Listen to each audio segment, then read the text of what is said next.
Bonsoir à tous, bienvenue dans notre émission La Réunion. Léla, on va pour cette fois-ci lancer une nouvelle rubrique. C'est Guy Roger en zone libre.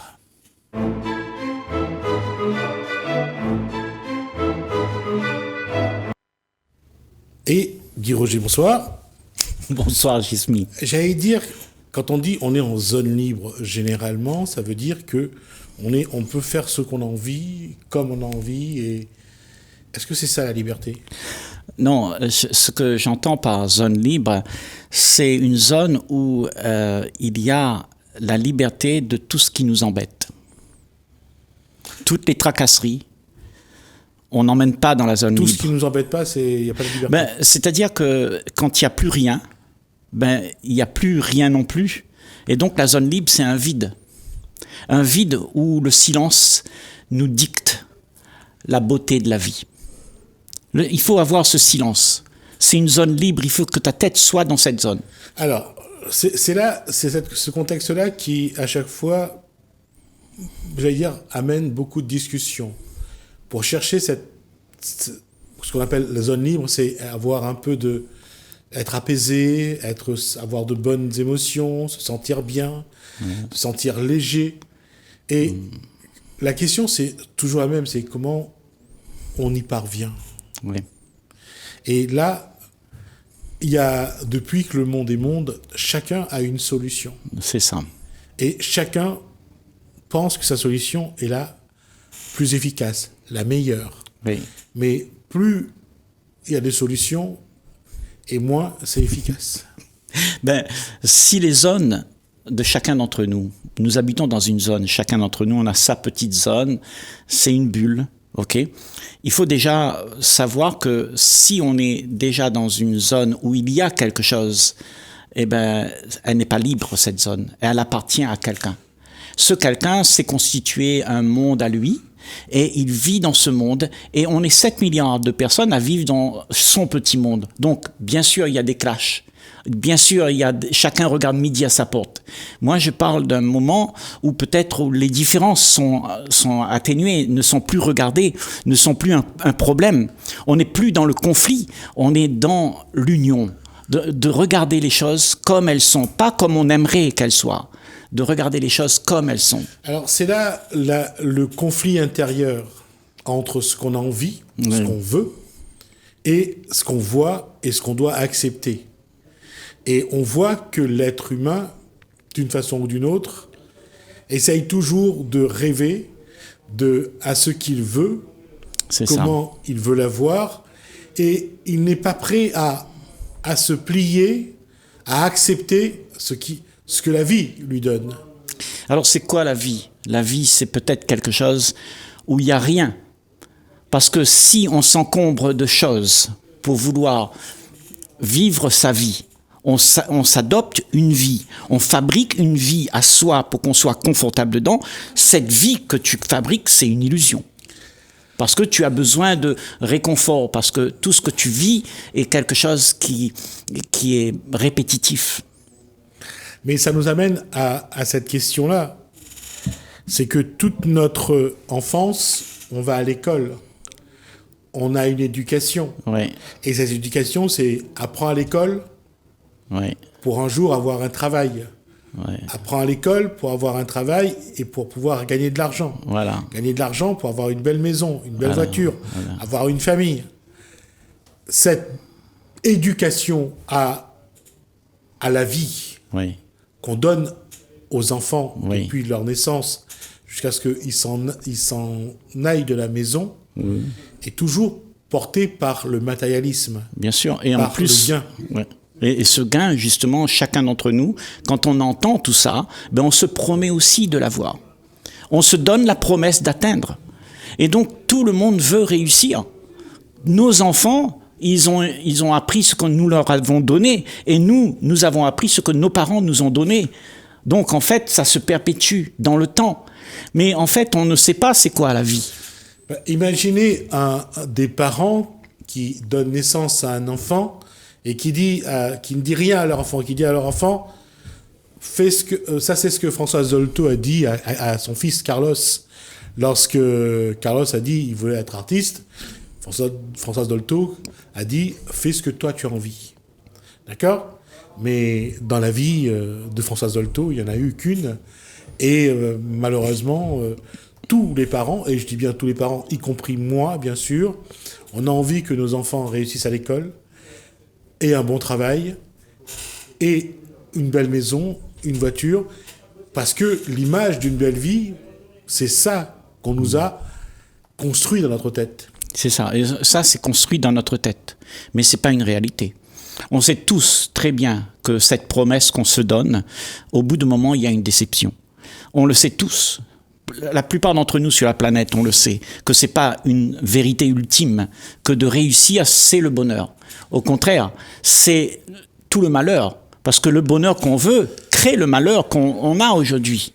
Tu vois, parce qu'il faut qu'on atteigne quelque chose, et il y a la frustration, il y a la demande implicite de l'avoir, et puis on se ronge les doigts pour pouvoir gagner tout ça.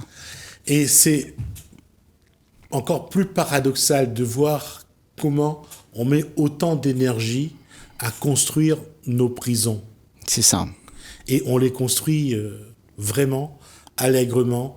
On met toute notre énergie, on met toute notre force, et on y va. Et lorsqu'on a tout construit, tout ça, on se pose la question, mais pourquoi on a fait ça ? Ouais. Et quand on se pose cette question, c'est parce que justement, on n'a plus d'énergie. Parce qu'on a dépensé son énergie à quelque chose de futile, et on n'a plus donc l'énergie d'accueillir la vie. Parce que la vie, elle s'accueille, et il te faut toute ton énergie pour que cette vie puisse transpirer à travers toi. Et autrement, ce qui va transpirer à travers toi, ben, ce sont tes mémoires, tout ce qu'on t'a dit, tout ce qu'on t'a dicté, c'est un programme que tu as dans ta tête. Oui, mais ça veut dire qu'on doit remettre en cause l'éducation. Ça veut dire que lorsque on a un enfant, on lui apprend qu'est-ce qu'il faut lui apprendre pour que plus tard, il soit vraiment libre. Jismi, est-ce que on apprend quelque chose à nos enfants ou c'est nos enfants qui nous apprennent des choses ? Souvent, nos enfants nous amènent à nous regarder nous-mêmes pour qu'on comprenne ce que nous sommes vraiment. Alors, laissons nos enfants tranquilles. Parce que nos enfants, ils savent c'est quoi la vie. Et c'est parce qu'on leur explique comment la vie doit être que ce ne sont plus des enfants. Et toi, tu es devenu quelqu'un qui n'est plus un enfant avec toutes ces choses que tu as dans ta tête. Mais à l'origine, tous les enfants, ils savent c'est quoi aimer, c'est quoi la vie. Tu sais, mais donc on leur brime. Tu sais, un enfant, quand il est avec un papillon, un petit papillon, il passe 1 heure dans le jardin à regarder, il est curieux, tout ça. Mais tu sais qu'est-ce qu'il entend ? Il y a sa mère derrière qui dit « Tu rentres à la maison, tu n'as pas fait tes devoirs encore !» Tu comprends ? Et en fait, on dirige nos enfants, on les contrôle pour pouvoir les ramener dans la norme qu'on a constitué soi-même, tu vois. Donc, en fait, comme tu dis, ben, va à l'école, apprends bien, tu auras une belle voiture, une belle maison, tu seras heureux. Donc, tout ça, c'est quoi ? Ben, c'est de l'illusion. On se donne des illusions. Oui, mais le problème, encore une fois, j'y reviens, c'est que qu'est-ce qu'on leur propose ? Si ça, ce n'est pas les bonnes choses à leur apprendre, oui. Qu'est-ce qu'il faut leur apprendre à ces enfants pour que demain, ils ont appris à être indépendants, à être autonomes et indépendants, mais en même temps, ils auront appris à être libres. Voilà. Mais donc à pouvoir vivre d'eux-mêmes.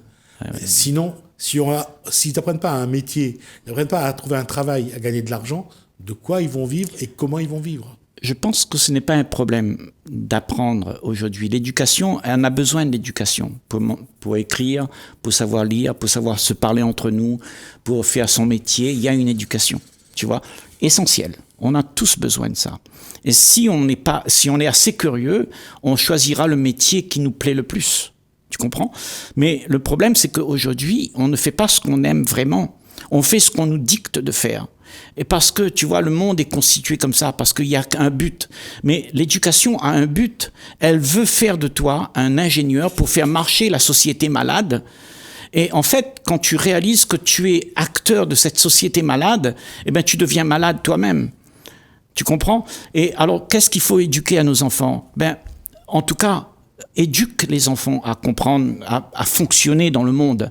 Mais n'éduque pas les enfants à devenir ce qu'ils devraient être. Parce que réussir, ce n'est pas une option. C'est quelque chose qui va nous détruire tous. Si tu veux réussir, tu vas devenir celui qui a réussi. Et celui qui a réussi, il ne sait plus qui il est. Il est quelqu'un d'autre, il est quelqu'un qui a réussi. Il a mis son petit crocodile ici et il se croit important. Et c'est ça notre problème dans la société. C'est ce que la société veut qu'il croie. Bien sûr. Et lui, il finit par le croire. Ouais. Jusqu'à ce que la vie lui révèle, il y a des événements qui arrivent et qu'il a une autre explication et qu'il se dit « mais non, c'est pas ça la réussite. Ouais. Ça me rend pas heureux. Oui. Le bonheur, c'était pas ça, c'était autre chose. » Sauf que c'est vrai ce que tu dis. Et beaucoup d'entre nous sont en train de se réaliser en fait que ça, c'est vrai que c'est pas vrai. On s'est promis de réussir et on voit ce que l'on a à gagner. En fait, on a gagné notre désir de réussir, on le voit, et puis on regarde, on n'est jamais satisfait. Okay ?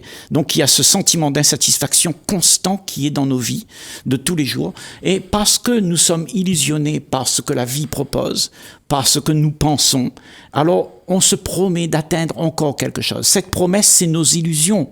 On croit que demain sera encore mieux, et c'est pour ça qu'on fait exister ce temps qui n'existe pas normalement. Mais on fait exister demain, et demain sera mieux. Donc je me donne l'excuse d'être comme ça aujourd'hui, parce que demain je changerai. Et c'est là, encore une fois, comme depuis tout à l'heure, on essaye d'avancer là-dessus, c'est que, encore, je reviens sur cette question-là, quel doit être le point de départ? Qu'est-ce que l'éducation doit contenir pour amener cette personne dans cette zone libre? Déjà, l'éducation, à mon sens, comme je te dis, il y a l'éducation, le prof de maths, il explique les maths, prof de bio, il explique la biologie. Et en fait, tu vois, mais ce qu'il y a là-dedans, ce que nous faisons tous, c'est que nous attendons quelque chose de quelqu'un qui nous explique parce qu'on ne sait pas. On devient dépendant de ces gens qui nous disent qu'il y a quelque chose à te révéler. Parce qu'on n'est pas prêt à aller chercher nous-mêmes. Physiquement, ça se passe, tu vois, la mémoire, on mémorise comment on doit faire pour être un bon charpentier, et bien on devient un bon charpentier. Mais maintenant, dans notre vie, pour être heureux, on n'a pas besoin que quelqu'un nous dise comment il faut faire ça. Il faut qu'on se le trouve soi-même. Et donc on devient dépendant de celui qui nous donne un peu de bonheur. Au départ, apparemment, on a besoin de gens pour nous dire comment marcher, comment avancer. Au départ, on a besoin de guides. Oui. Et après, c'est à quel moment ce guide nous induit en erreur, à quel moment nous, on continue sur les mêmes erreurs, à quel moment on va se rendre compte qu'on s'est trompé pour essayer de sortir de ces schémas, pour essayer de construire un schéma mieux pour nous. Oui, parce que quand tu te retrouves devant quelqu'un qui te dit comment la vie devrait être, tu deviens dépendant de lui. Alors moi, je dis, n'écoute pas ces gens-là. Parce qu'il faut que tu le trouves toi-même. Comment tu dois te comporter, c'est au fond de toi, c'est inné en chacun de nous. Nous savons qu'est-ce qu'il faut faire. Au fond de nous, on sait. Parce que souvent, on fait des choses, on regrette. Pourquoi on regrette? Parce qu'on sait, il y a quelque chose qui nous indique, il y a une vérité en chacun d'entre nous qui nous dit vraiment comment les choses, elles sont. Tu vois? Et ça, on n'a pas besoin d'éducateurs pour ça. Oui. Donc, allez-y. Oui, donc ce que nous vivons, ça doit être vécu authentiquement par rapport à ce que moi je sais, mais pas par rapport à ce que j'ai appris. Ce que tu as appris, c'est du passé, et tu vas le répéter, et tu deviendras un perroquet. Tu vas dire à tes enfants, fais comme ça, parce que c'est comme ça que ça se passe. Mais est-ce que aujourd'hui, en termes matériels, en termes de temps, nous avons le temps et nous avons aussi les moyens de pouvoir mettre en place ce genre d'éducation à la vie? Oui, on a le moyen. Chacun d'entre nous, on a ce moyen. Mais est-ce qu'on est prêt à abandonner les mensonges qu'on s'est récoltés sur le parcours de l'existence pour faire exister ce qui est vrai? Mais il semblerait que tout ce qu'on a appris, eh ben, on l'a gardé jusqu'à maintenant et tout se répète toujours de la même manière. Et on n'est pas prêt à abandonner tous ces privilèges, tous ces mensonges qu'on s'est racontés, parce que tout ça, ça nous réconforte. Donc, si on peut abandonner ça, alors peut-être que la vie sera possiblement en ordre. Parce que c'est la question, et c'est là, est-ce que l'être humain est prêt à la bataille qu'il doit mener pour arriver à cette étape? Est-ce que l'être humain est prêt à désorganiser toute sa vie, à tout remettre en cause pour repartir d'un point qui lui permettrait d'aller vers cette zone de liberté, cette zone libre, Oui. qui lui permettrait d'être lui-même et de se sentir mieux? Oui. Est-ce qu'il est prêt à abandonner la bataille? Plutôt, la bataille qui se mène aujourd'hui dans notre société, où tout le monde veut réussir. Déjà, il faut se demander si je suis prêt à faire ça. Si je suis prêt à abandonner ce que je crois, ce que je me promets d'atteindre. Donc, c'est-à-dire la vie que j'aimerais avoir, est-ce que je suis prêt à l'abandonner pour accepter ce que la vie, elle est, ce que je suis vraiment face à la vie. Je suis, en fait, ce qui passe à travers moi, c'est vivant. Chacun d'entre nous, on est vivant. Et ce vivant qui se traduit là, qui transpire dans chacun d'entre nous, c'est pas une apparence. C'est pas parce que tu as mis un petit crocodile ici et que tu es ça. Non, c'est parce que tu n'es rien. Tu n'as pas de valeur aux yeux du monde. D'abord aux yeux de soi. Bien sûr. Et aux yeux de toi. Parce que, en fait, ce que tu te donnes, la valeur que tu te donnes, eh ben, c'est pour te réconforter. Réconforter face au regard qui juge. Tu vois? Donc, on a peur du regard des autres. Donc, c'est pour ça qu'on a cette apparence. On se donne d'être ce que les gens veulent voir. Ouais. Tu vois? Et quand tu es comme ça, eh ben, le problème, c'est que tu es faux. Et ça cette fausseté crée de la division entre celui qui est vrai et celui qui veut mentir. Donc, on est dans un monde où il y a ce qui est vrai et ce qui est faux.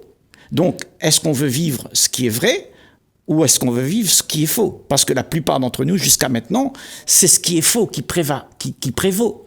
Tu vois? Parce que dans cette fausseté, ces mensonges qu'on se raconte à soi-même, eh bien, il y a quelque chose à en retirer. Il y a un privilège, tu vois? Et donc, on est tous corrompus dans le sens où on cherche quelque chose à gagner et ce gain qu'on gagne, eh ben, c'est au détriment de l'énergie de quelqu'un d'autre.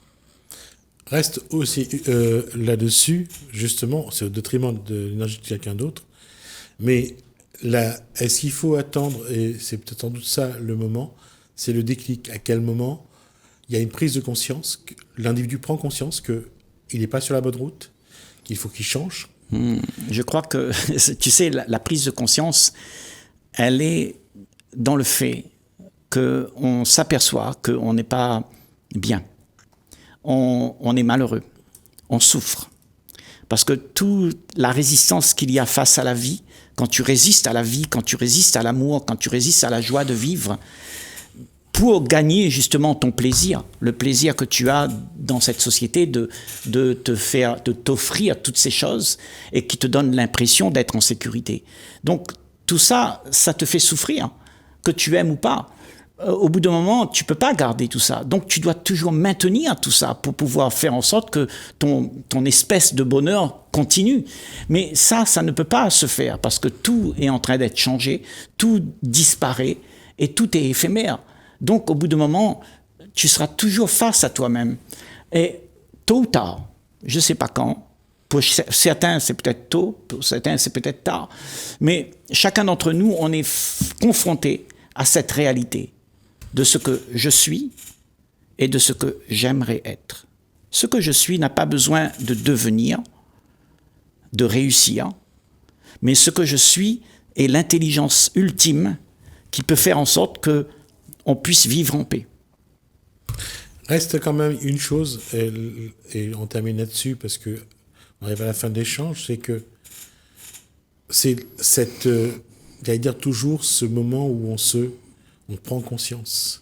Il y a cette révélation à soi-même que le chemin sur lequel on est, c'est peut-être pas le bon, mais comment à ce moment-là, se préparer à changer. Parce qu'on a déjà changé. Si on arrive à ce constat, c'est qu'on a déjà évolué par rapport à ce qu'on était avant. Oui. Mais il faudra encore, j'allais dire, prendre conscience. Le changement n'est jamais fini, en fait, parce que la vie, c'est le changement. Donc, si tu te retrouves dans une habitude et un train-train, tu redeviens inconscient. Moi, je trouve que si tu comprends que ces habitudes et ces train-trains se répètent et que tu en as marre de la répétition, ben, tu t'aperçois au fond de toi qu'il y a quelque chose que tu veux atteindre. Il y a un élan au fond de soi qui cherche quelque chose qui est différent de la tradition, de la répétition, des train-trains, des carcans. Et tous ces carcans nous pèsent. C'est un sac à dos qui est lourd, on a mis plein de choses dedans, on n'arrive plus à marcher. Donc, chacun d'entre nous, on a ce poids. Et chacun d'entre nous, dans cette existence, avant qu'on mette le pied dans la tombe, eh ben, je ne sais pas quand ça va se faire, mais ça va se faire maintenant. À chaque fois que ça va se faire, ça se passe toujours maintenant, c'est pas demain. Demain, c'est trop tard, parce que tu te donnes toujours l'excuse que demain, tu auras le temps. Mais là, maintenant, je peux pas, je suis encore occupé, je veux réussir, je veux encore gagner ma vie. Tu vois? Donc, on est tout le temps occupé. Et donc, cette conscience ne vient que si tu prends note que ce que tu es, c'est un gros mensonge. Alors, Descartes disait « je pense donc je suis ». À quel moment il y a un mensonge? À quel moment, même si on le pense, finalement, on n'y est peut-être pas? On répondra à cette question la prochaine fois qu'on échangera, à savoir, parce que je pense que c'est important de se définir par rapport à soi-même. Oui. Donc, on se posera la question la semaine prochaine. Merci Guy Roger. On sera de nouveau en zone libre dans quelques temps. Merci pour cet échange. Merci à vous de nous avoir suivis. Merci Alain, merci François. Je vous dis à bientôt.